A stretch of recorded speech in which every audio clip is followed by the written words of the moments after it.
Hi, this is Bruce Buffer, and you're listening to the Brats and Beard Podcast.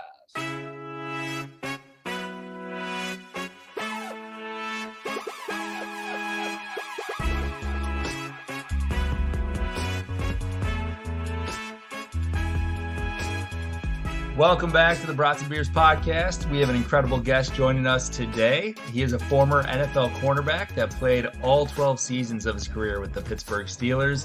He won 2 Super Bowls, had 636 tackles and 14 interceptions throughout his illustrious career. Please help me welcome the legend himself, Ike Taylor, to the show. Woo! Man, I appreciate you. Hey, look.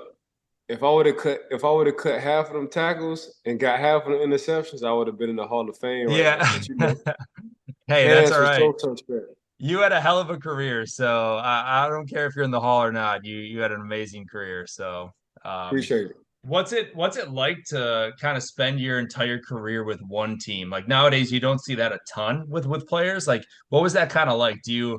Not that you would ever regret anything, but I guess walk me through that. So that's all I know. Just to hear so I got a Hall of Fame owner, 2 owners. I got a Hall of Fame Art, 1933, who founded the Pittsburgh Steelers. Then I got a Hall of Fame, I call him Pawpaw, R.I.P. Pawpaw, Dan Hall of Fame. So then I got a Hall of Fame GM, Kevin Colbert. He gonna wind up going to the Hall of Fame. I already played for a Hall of Fame coach, and Coach Dick LeBeau is my defensive coordinator. Mm-hmm. I'm going to start off with the first offensive line coach I had, Russ Grimm, right? Yeah. Hall of Fame. He was with the Hogs in Washington back in the day when they won Super Bowls. So then I go to my head coach, Coach Bill Cowher, Hall of Fame coach. So now I go to Coach Tomlin, who's probably going to go to the Hall of Fame. So just like everybody who was in the higher ups, whether you was an owner or whether you was a coach, you're in the Hall of Fame. So all I've been surrounded by is greatness. Yeah. And we're not even going to talk about the 70 Steelers who founded it, the Mean Joe Greens, the Lynn Swan, the Terry Bradshaws, the R.I.P. Franco Harris, like everybody who came around all the time. So, and I'm not even going to get into the guys I played with, the Troy Polamalu's, the Alan Faneca, Big Ben going to go, Marquise Pouncey going to go. It's just like Joey Porter going to wind up going, Hines Ward going to wind up going. It's just like, the list go, James Harrison gonna wind up going. So the list is goes on and on. So all I know, like everybody, like Deuce Staley, when he came from Philly, he was like, I see why y'all win Super Bowls. Yeah. You know? It never made sense to leave. It was you were set up. So it really didn't. Like just hearing the stories from everybody leaving other teams and coming to Pittsburgh, and everybody said the same thing, like, oh, we see why y'all win. So y'all are real live brotherhood. So it didn't. Like I had the opportunity to lead twice, but I'd be damned if I did. I'm so glad I did. Yeah, that's awesome. Wait, real quick, like, does it really mean that much to be a Hall of Famer to you nowadays? Like, is it eating at the back of your mind? Nah. It don't. It's just I got a son and he's real good at football. He's the #1 ranked safety right now for his class 2025. Mm-hmm. But he really do appreciate his dad. And I tell people all the time, like, I didn't get all the genetics. Like, I was super athletic. But my son, he's a superior athlete. So obviously his story going to be better than mine. And that's all you wish for as a parent. You know what I'm saying? Like, your kid always be better than you. 1, as an athlete, if you are. 2, as a person. So them two right there, man. He's a better athlete and a better person than I am. So that's what gives me joy to be a dad and a father. You know what I'm saying? A friend, whatever he wants me to be. So that's what I love about that. So far as like the Hall of Fame, like I shortcut myself on doing that. If he goes the way he's going right now, he'll wind up making that. And I'm putting a lot of pressure. Just saying it, I'm just saying it to y'all. I would never say it to him. I'm just saying it to y'all. But I see it from a distance. So, you know, every time you don't get them genes, everything genetically ain't given to you. And it's a reason why. So I eat it on not going. He'll make enough plays and have an opportunity to go. So that's what makes me proud as a dad. So I ain't tripping on the Hall of Fame. It's awesome. It's kind of nice for him to have you as that father figure too, obviously, like going through all of this. Like you've experienced everything, every step of the way. So it's like you can pretty much guide him to where he needs to be. And that's awesome. That's awesome. So Coach T and Bill Cowher, like one thing I liked about Coach T and Coach Cowher was if you had a son, man, they was able to come to training camp. Mm-hmm. So in training camp, they was able to either be ball boys or equipment managers, and they was able to, stay in your room and help out and chill That's with one of the cool. guys. So that's all my son knows. All my son knows is training camp, and everybody who I played with, he called him uncle, and Yeah. vice versa. Whoever had a boy and the kids, they called me uncle. But it was a time where we just winning all the time. Either we was going to the playoffs or we was going to the Super Bowl. So all they saw was the work ethic we put in. All they saw was having a tough skin. And that's Yeah. us, holding each other accountable. And that's rare these days. Like, if I made a mistake, the guys look at me and they'll tell me I'm messing up, and I can go in the tank or I make an excuse about it, but they'll hold me accountable with it. So that's why I love the time I was playing with Pittsburgh. Everybody held each other accountable. And the only reason why, because it was all love. Yeah. Like, you want to surround yourself around people and friends who really love you. They hold you accountable, but you got to accept it. And I think just a lot of people don't accept good friendship, and they'll rather call it hating to be like, nah, somebody really do care about me. So, between 2003 and 2014, when I retired, all them dudes did was care about, fourth round draft pick who only played 1 year at corner, Ike Taylor. Mm-hmm. And all I could do was not let them down. And when I did, I didn't make an excuse about it. I owned up to it. And we appreciate each other. So that's what I love. And that's what my son saw. Like, and my son got it 10 times worse than me. Like, he hold himself too accountable to where if they lose a game, he feel like it was all his fault. And I'm like, nah, bro, it ain't never your fault. Like, all the time. It's your fucking fault. No, you don't. It ain't never his fault, but I respect that because they got a lot of adults that don't hold themselves accountable. Yeah. So I'm like, if my son at 16 years old can hold himself accountable, he ready for the world. So he ready, he already ready to start his family. Like I told my son when he was 12 years old, like, I'm good on passing. And the reason why I'm good on passing because you just get life. You hold yourself accountable. So not too many parents can say they're good on passing in life because they feel like they still have more to instill in their kid. Mm-hmm. My kid done saw damn near everything at a high level, and he got it. So what I got at 28 years old, he got at 12 years old. So that's what just makes me That's a proud amazing. dad. Yeah. It's almost like he's already got that like head start, that jump on life in his career. That's great. Now you said it So, best, jump on life. Yep. And so I know that early on in your career in high school, you were playing like multiple positions. You had like 4 positions or something in high school. Even in college, you were playing a couple, and then you kind of talked to them about playing cornerback. At what point in your career did you realize like cornerback's my position? Was it college, or did you know the whole time? So we ran a wing T in high school, right? Mm-hmm. So I was a wing back in high school. We ran a 4-3. We ran a 4-3 on defense. So I was actually a defensive end. So Okay. picture you being 160 playing defensive end. And the reason why I played defensive end because I was super aggressive.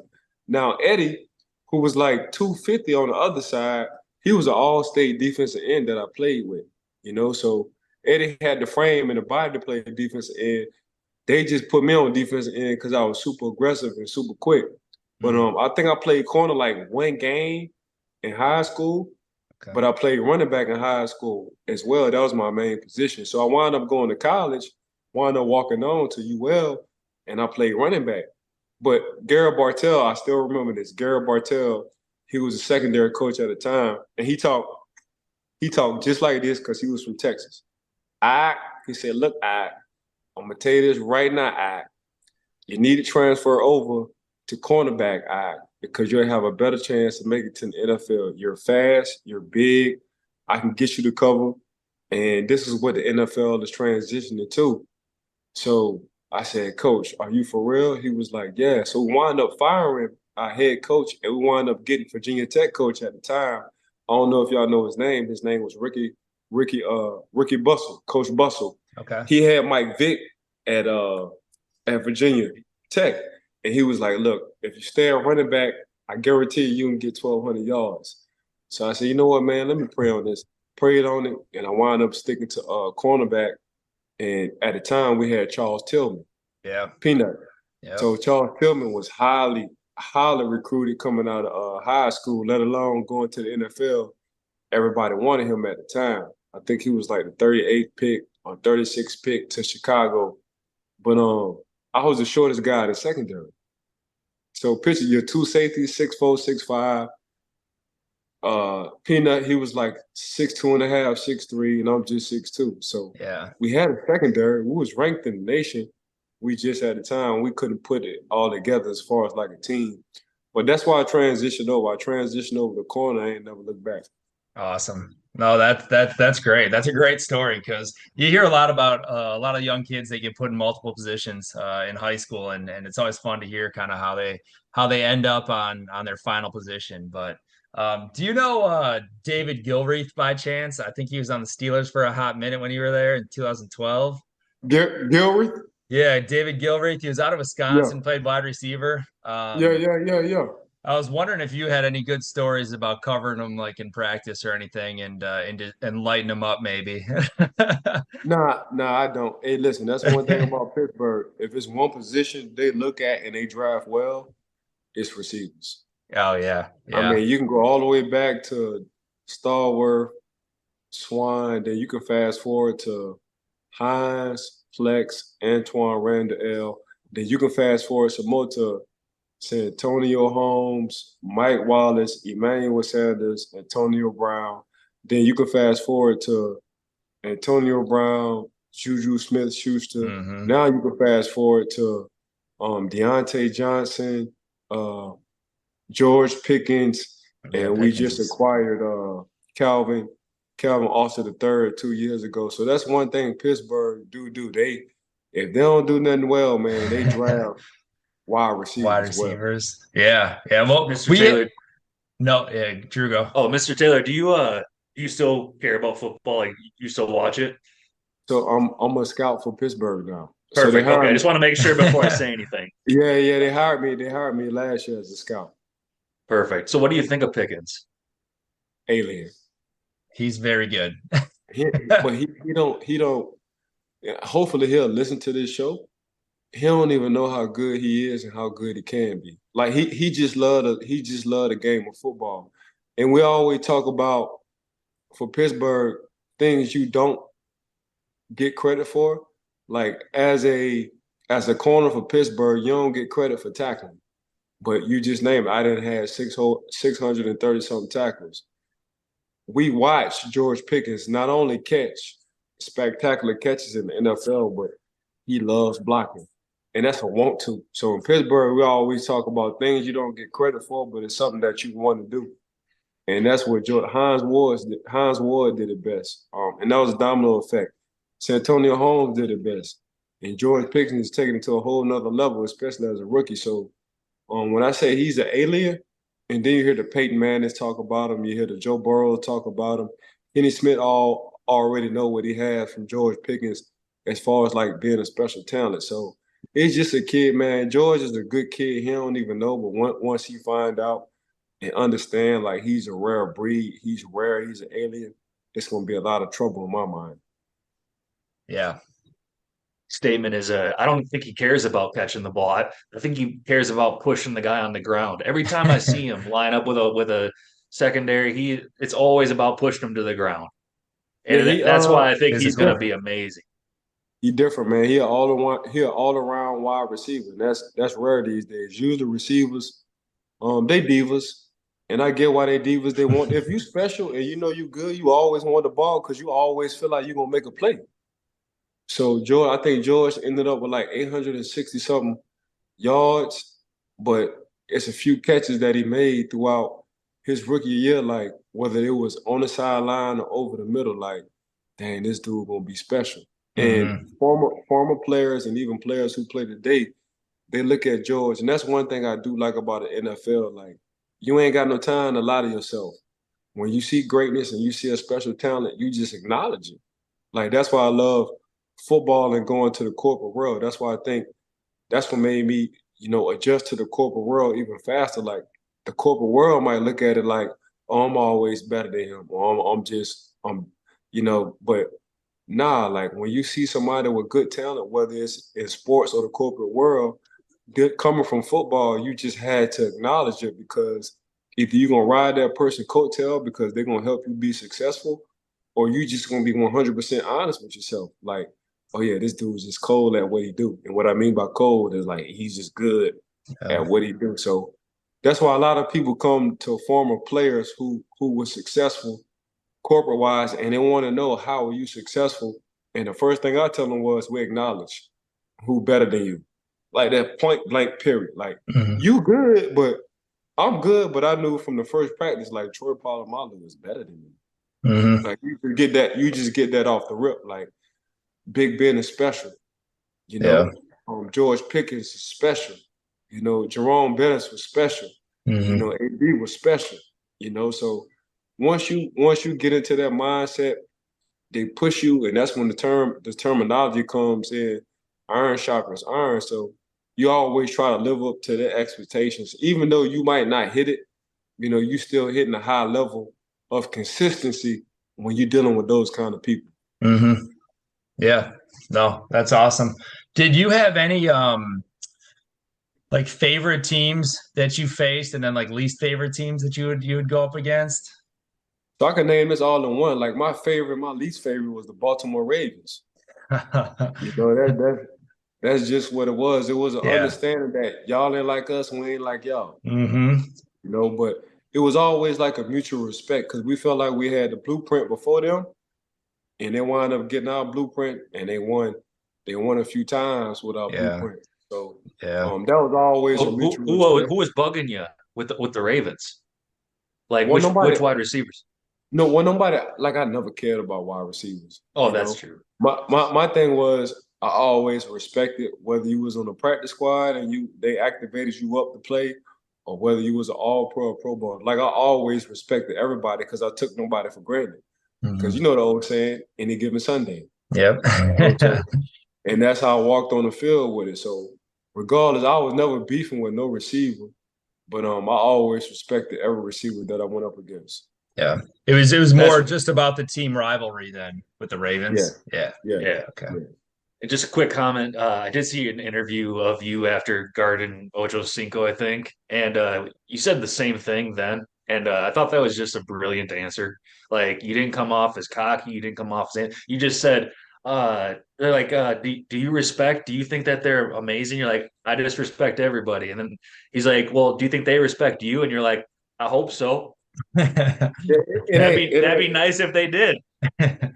It ain't matter. The fact that I played 1 year at my position in college and I wound up going to 3 Super Bowls and winning 2 Super Bowls, and I was on some defenses statistically wise, that was real good. You can say what you want to say about me. So I tell people all the time, a 4th rounder that only played corner for 1 year, let alone you playing your position from high school to college for multiple years, and I played longer than you, that says a lot about me. So people can say what they want to say. Love it. Love that. Love it. Yeah. Do you have any like hits, like memorable hits that you've either given out or you've taken on your side? Oh man. My dog went to West Virginia. Pat White went to West Virginia. He was the quarterback at the time for Miami. A superior athlete. I don't think people understand. Right now he's working for the LA Chargers. I think he's on a quarterback staff as well. But Pat White was a superior athlete. Pat White could have went pro in baseball, but his love was football. And that offseason before I hit him, I trained with him at West Virginia at the time because my son's mom, she went to West Virginia as well. So I was just staying for the summer, like 3 weeks training with him and his brother. And it wound up being a vicious hit, and he wound up retiring after that hit.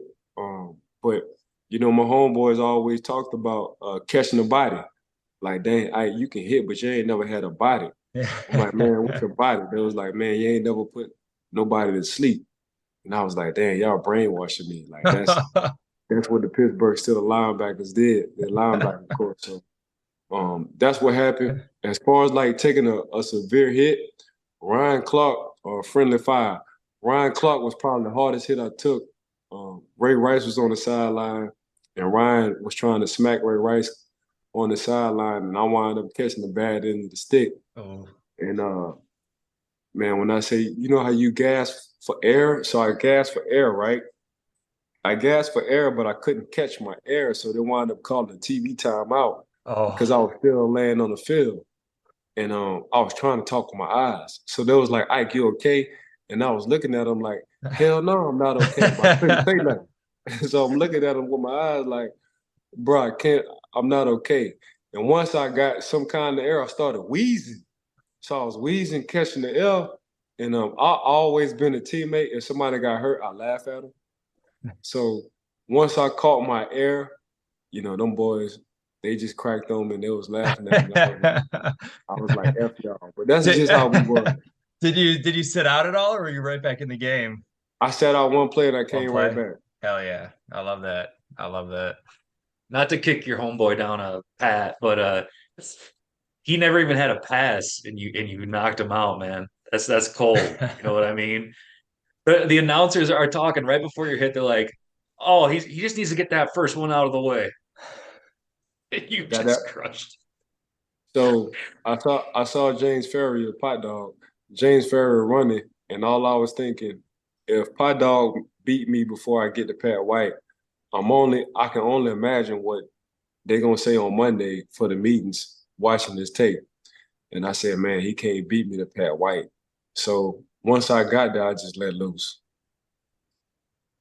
I guess so, man. And injuries are a part of the game. So I'm sorry, Pat, but right. I know you said you never really worried or thought about wide receivers. Were there any like running backs that you ever like kept like, I don't know, you just kind of had in the back of your mind? He ain't gonna nobody, Sean. Nah. I don't think Corey Dillon get his respect. Yeah. As a running back, 6'3", 240, 245. Yeah. Like, I remember Corey Dillon breaking loose for Cincinnati, and he saw me, and while he was running, he was like, and these were his exact words while he was running. Mm-hmm. Come here, boy.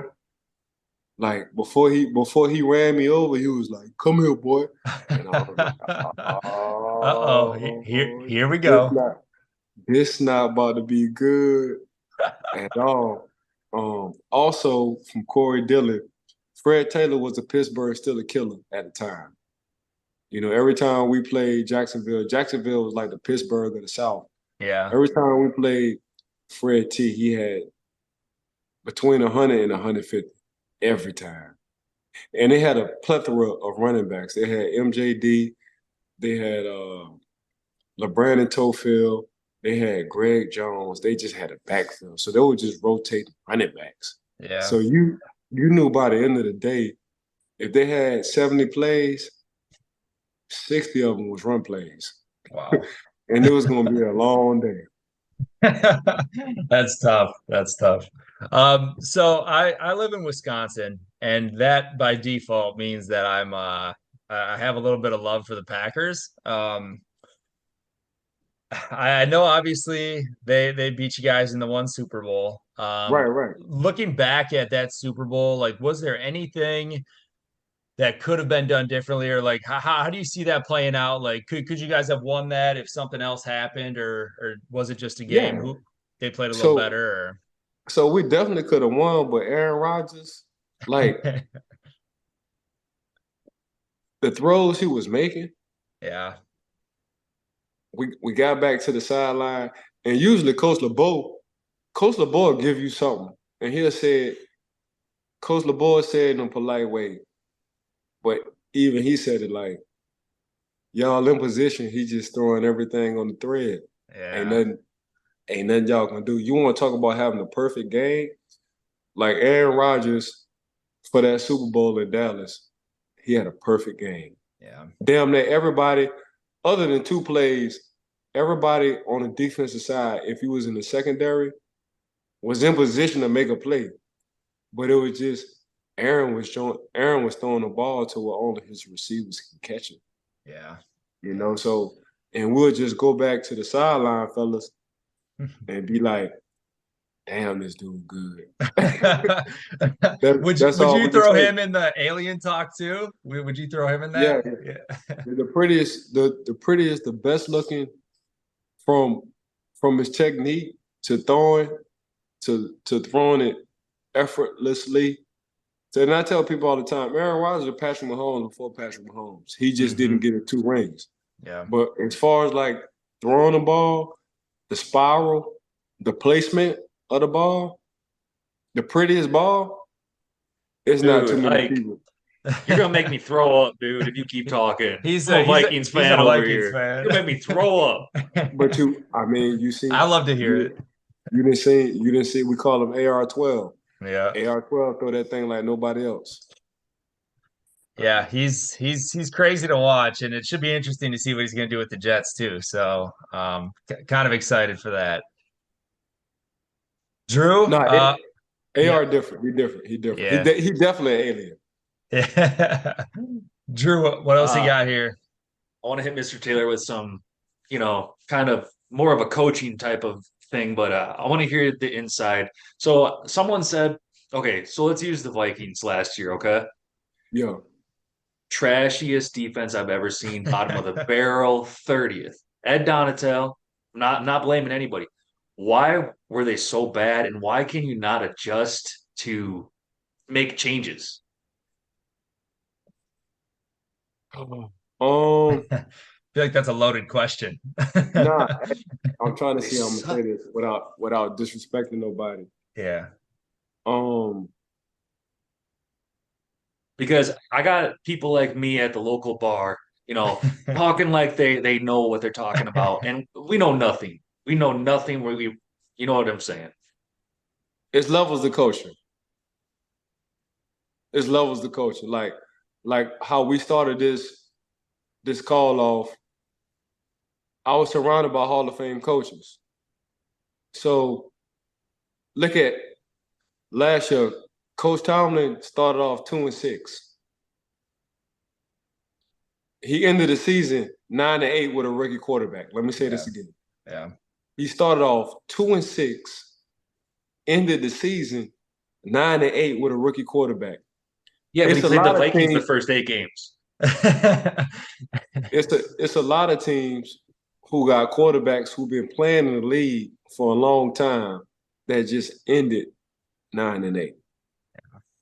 To have a rookie quarterback from 2-6 to 9-8 says a lot about the coaching part. Mm-hmm. So you get paid off of your second half adjustments, coaching wise. It ain't how you start, it's how you finish. So, and we see this as players. We see when a player makes the coach look good, and we see when a coach make the team look good. So, I mean, Minnesota always been, they're going to make the playoffs, but we knew how far they're going to go in the playoffs. Yeah. And they just couldn't never get over that hurdle because they always had talent. Mm-hmm. Always, especially what JJ doing right now. When you get rid of Stephon Diggs, that says a lot about Justin Jefferson, correct? And at the time, Adam Thielen, right? So when you got them kind of guys, it's like, okay, we get rid of so-and-so, but then when Justin Jefferson almost hit, a two-piece when it came down to receiving, Adam Thielen is working the slot, and then you had a Dalvin Cook is like, oh, snap, like we see why.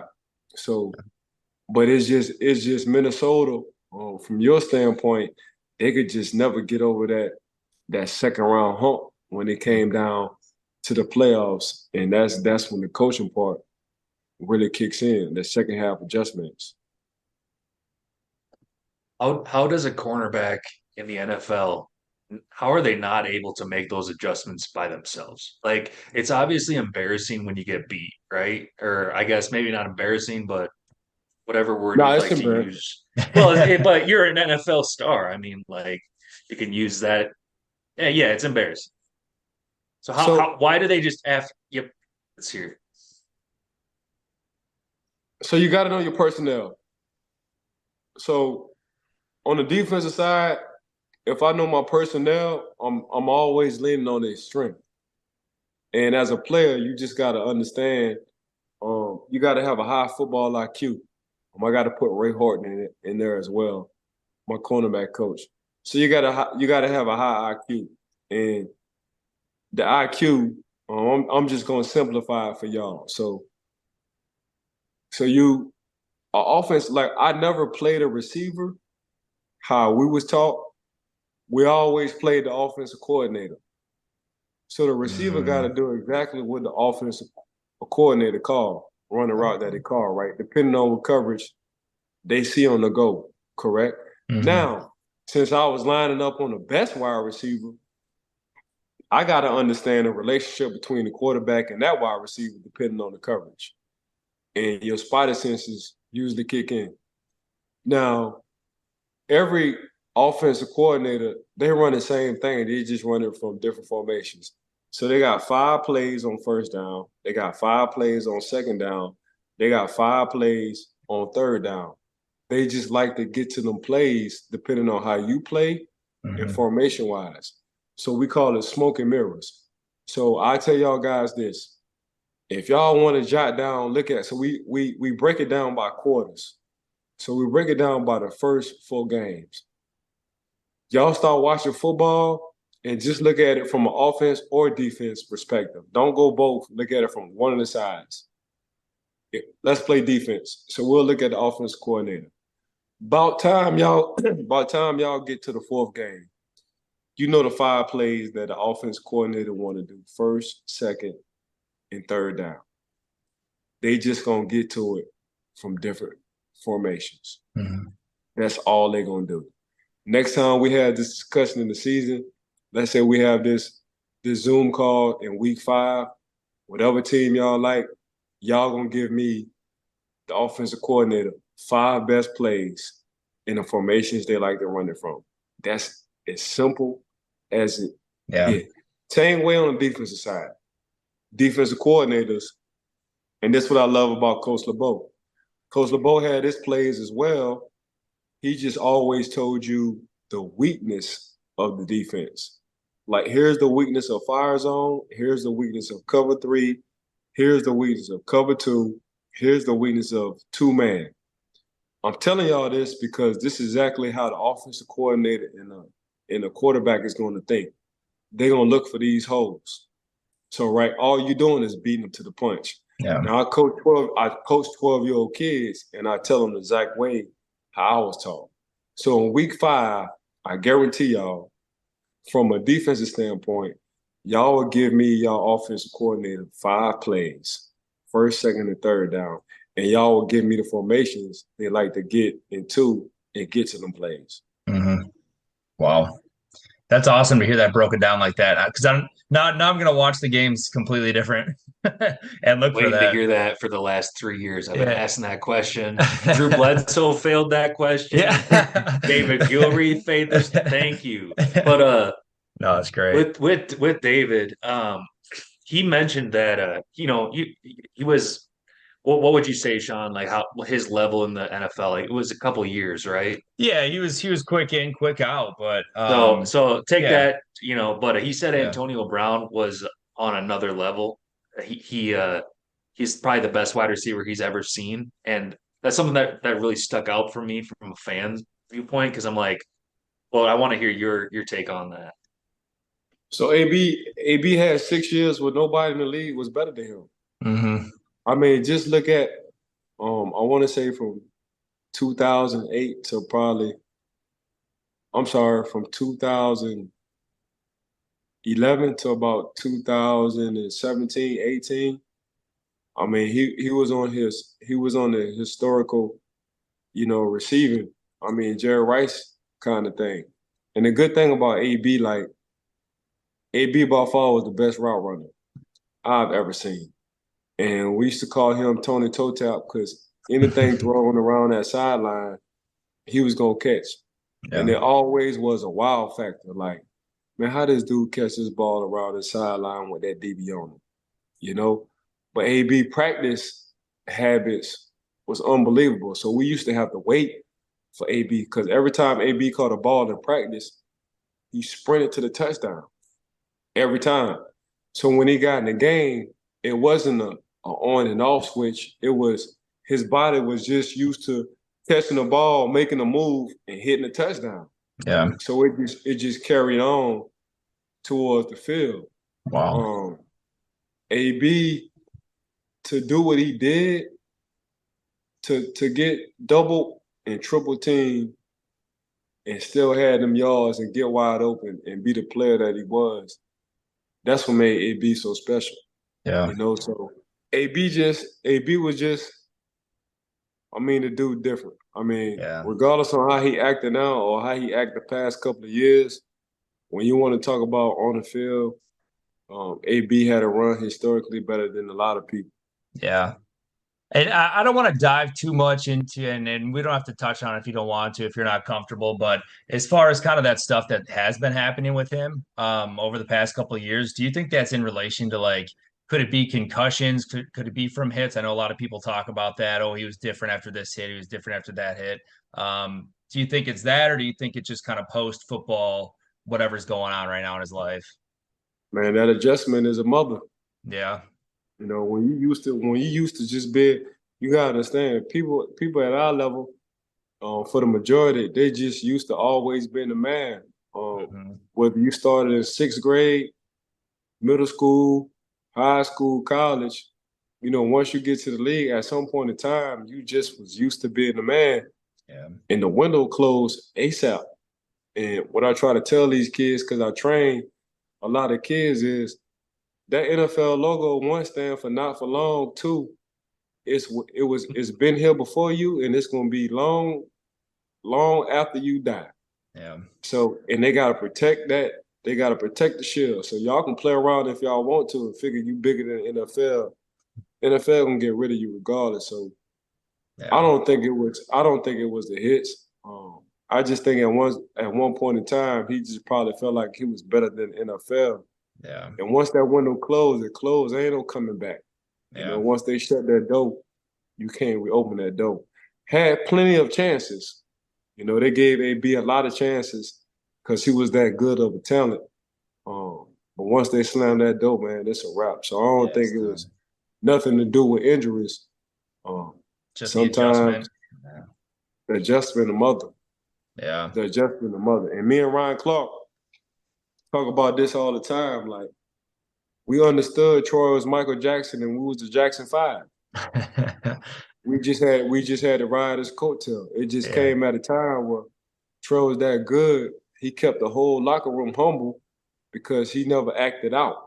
Mm-hmm. You know what I'm saying? So I was fortunate on that. So AB a good dude. He just, what he doing right now. So, sometimes that fame get to you and you just can't check it. You just always reaching forward. Mm-hmm. So that's why I think AB was at right now, regardless whether he want to admit it or not. Yeah.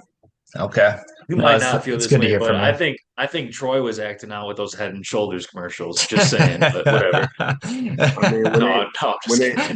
When they paying you when they paying you just for some long hair, you're supposed to act out. Yeah. I love that you bring up pay. My one question, because I'm a poor Iowa kid here. What's the first thing you did when you got that check, man? Like, what did you think? Bought my mama a crib. Nice. That's the first thing I did. I bought mine. Wait, but here in Iowa, that's like a trailer home. So, like, what do you mean? Nah, like in Iowa, I know 300,000 in Iowa give me something nice in Iowa. They probably give me like 5 acres and a big ass crib. You could probably buy Iowa for 300,000, honestly. You feel me? Oh, no drugs here. Don't come here. Don't need it. Don't need it. Good man. Good man. So you bought her house in New Orleans or where at Louisiana? Nah, she live in North Carolina. Oh yeah. Okay. Yeah, mom lives in North Carolina, so that's where we at with it. I'm in Orlando, Florida, but she in North Carolina. Okay. Awesome. I just got one last question. Won't keep you much longer. I just can I call you Ike? Ike, yeah. Can you please just tell me what is Kirk Cousins? Like it's here's my take. Let's hear yours. Mine is that he'll never be a Super Bowl champion. He'll be good enough to make the playoffs every year, and that's all the Vikings care about to make money until they find the guy. So Kurt always gets you to the playoff. What I would say for Kurt as a coach, drop your nuts. So don't worry about making mistakes. You throw a pick, you throw a pick. Who cares? You got good enough receivers to where they'll make you look good on how you throw the ball. You just got to throw it in the area where they can make them plays. So that's all I would. And that's what separates. Just look at Joe Burrow. Joe Burrow figured, man, I just need to get it in T. Higgins, Tyler Boyd, and Jamar Chase area code. They're going to come down with the ball. So Kurt, he don't have that trio like Joe has, but he got a pretty good down receiver in Justin Jefferson. Yeah. So and they finding ways to get him open, whether he's on the outside or inside. So for Kurt, when it comes down to playoffs, it's just like have that I don't give a F attitude. Like that's what I love about football. It ain't no such thing as a series. We don't get a 5 or a 7 game series. It's one shot, one kill. Yeah. So every game you get to the playoffs, man, just throw it in their vicinity, and them receivers gonna catch the ball. Let them go get it. Awesome. Well, that's enough Vikings talk, Drew. So I don't want to hear another Vikings question out of you. Last one. Do you think Jamar Chase is better than Justin Jefferson? Ooh. It depends on who you ask. That's 1A, 1B. Yeah. Or that's 1B, 1A. Like, if you was to draft, if you was a GM, you couldn't miss on either one of them. You can't. You know what I'm saying? And if you want to go quarterback to quarterback, you might say Justin Jefferson because you think Joe Burrow is a better quarterback than Kirk Cousins. But far as like receiver wise, you can't miss, bro. Like either one. If I'm a GM and you wind up drafting Jamar Chase and I get Justin Jefferson, I'm like, man, we got the same people. What we talking about? Yep. So that's how when we have these discussions, especially as players or just being a fan, I tell people put their GM hat on. So if you're a GM, would you be mad if you got Justin Jefferson or Jamar Chase? Or would you be mad if you got Jamar Chase over Justin Jefferson? You wouldn't. You'll feel good about one of the two. Yeah, I feel like from there you just got to look at I would have got Mitch Trubisky straight up. What'd you say? I would have passed on both of those fools. I would have picked Mitch Trubisky. Well, then you got a problem. He's not a very good GM. We got to take the hat off him. We're gonna take his head off all day.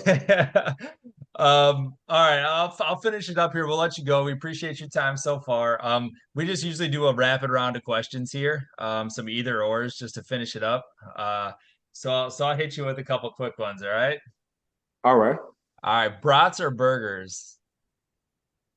Burgers, but it got to be fish. I don't eat meat, so it got to be. Okay. It got to be a fish burger or something. All right. Beers or hard alcohol? Give me tequila all day. Tequila. I love it. The bus or Big Ben? Dang! I knew that was going to get you. I want to make this clear. Ben follows us, just so you know. No, neither of them follow us. Don't worry. I'm going to go with Big Ben since you said that. Christmas or Halloween? I'm a huge fan of the joke. I'm a spooky guy, so I'm going to go with Halloween. Hell yeah, I like it.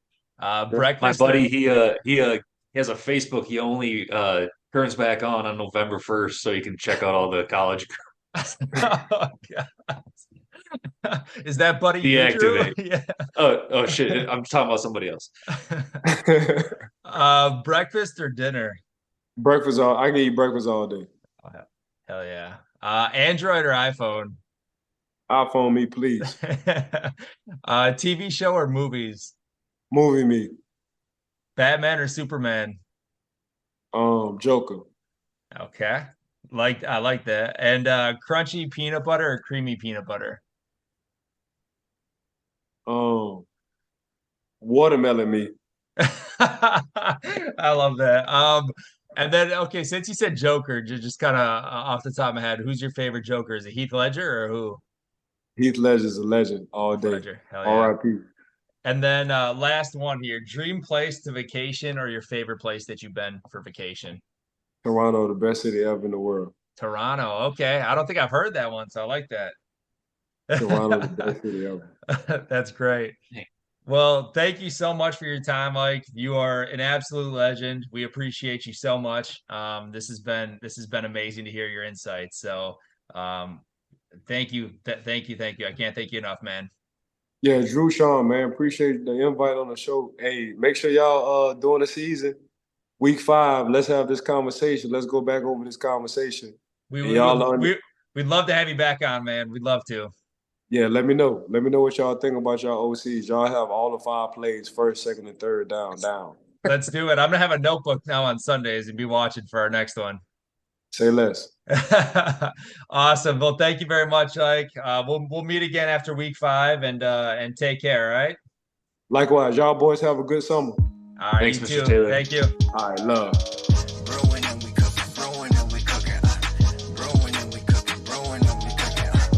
When a circle off the square glass, from the triangle for a star pass. New era in the scrimmage from the tip off. Sip and go, celebrate a smoky thick broth. Underdog, make it to the contender.